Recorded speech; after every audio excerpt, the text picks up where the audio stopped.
قد كفاني علم ربي من سؤالي.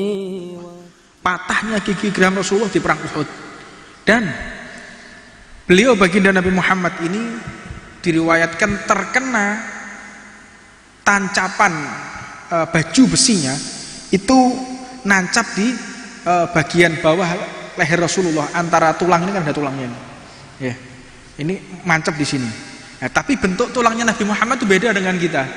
Kalau tulang kita, tulang dada kita itu ada rongga-rongganya gini. Nah, kalau kita di ronsen itu ada rongga. Nabi Muhammad tidak penuh Rasulullah.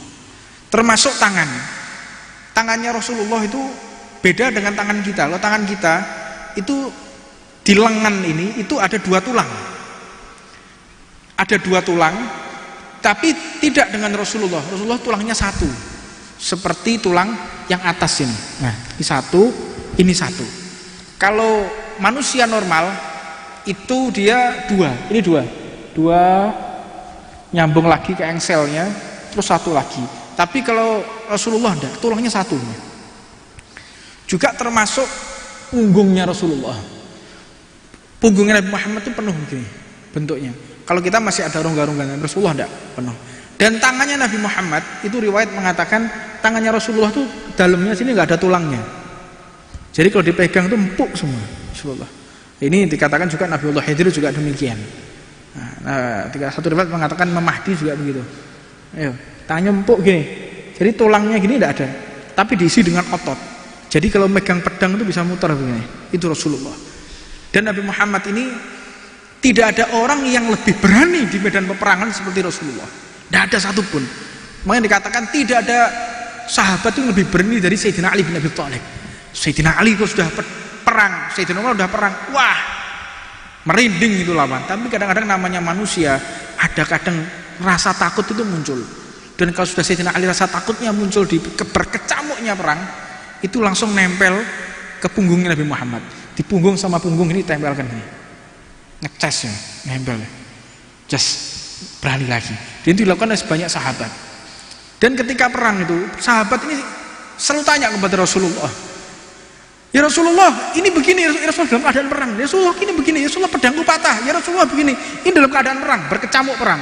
Itu masih ditanya-tanya itu terus direpoti sama para sahabat yang lain. Ini menandakan figur Nabi Muhammad itu berada di semua kondisi sahabat. Kondisi perang, kondisi senang, kondisi sedih, semua berkiblat kepada Rasulullah Shallallahu Alaihi Wasallam. Dan diceritakan termasuk Sayyidina Umar itu kalau sudah agak ada rasa takutnya melihat Nabi Muhammad kembali lagi muncul daripada namanya manusia. Ini basyariahnya manusia itu pasti ada.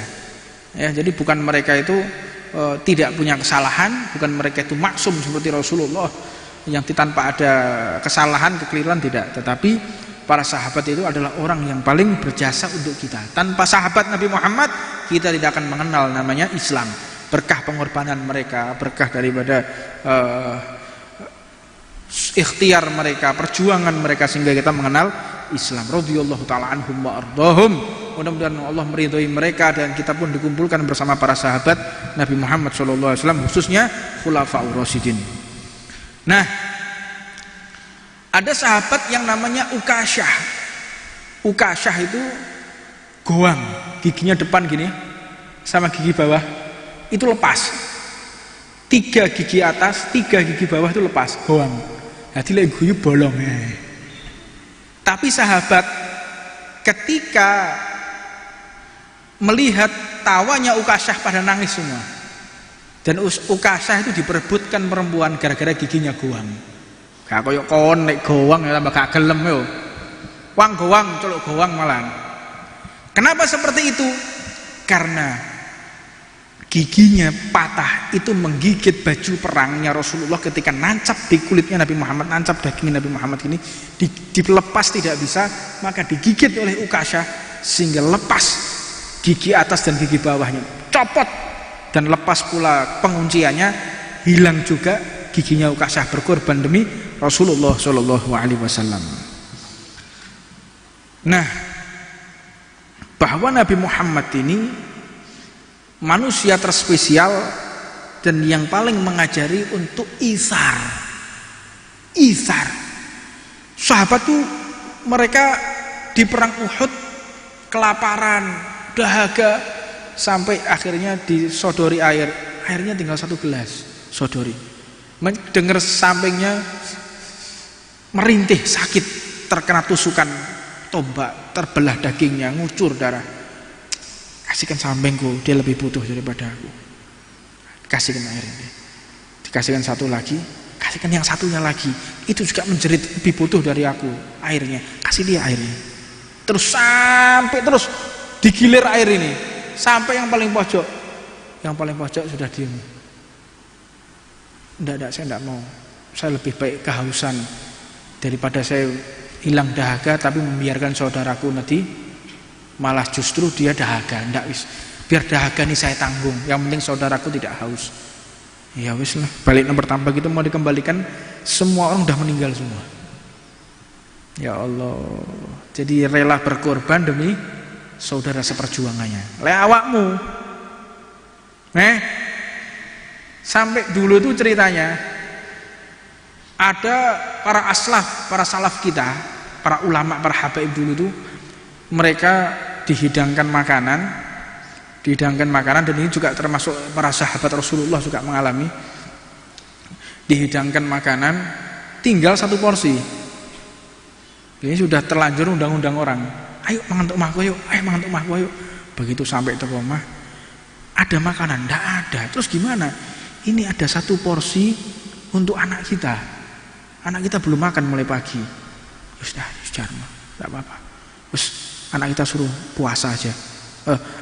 Waktunya anak kita makan malam. Waktunya anak kita makan malam. Ini jatahnya anak kita makan. Enggak usah anak kita rasa makan. Kasihkan para sahabatku yang mereka dalam keadaan lapar. Tinggal 1 porsi. Ditaruh talam. Delok kok sak porsi sing teko iki wong 5. Delok-delokan nih. Gak keliru deh iki. Iki ya pemanasan nih jenenge ya. Dilihat ini. Akhirnya 4 orang ini lihat, waduh kita tersinggung di rupanya kalau saya di tenan ki. Ini sepertinya cahayanya terlalu terang ya katanya. Cahayanya terlalu terang. Gimana kalau kita makan sama dimatikan lampunya? Jadi gak ngerti sih mangan sopo. Tapi alasannya seperti itu.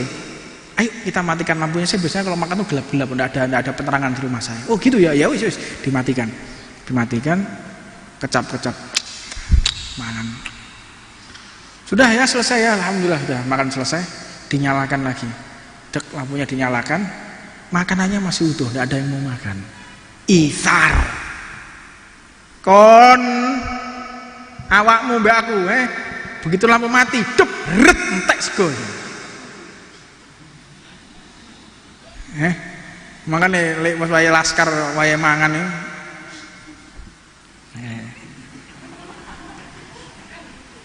pelan begitu aku mengguril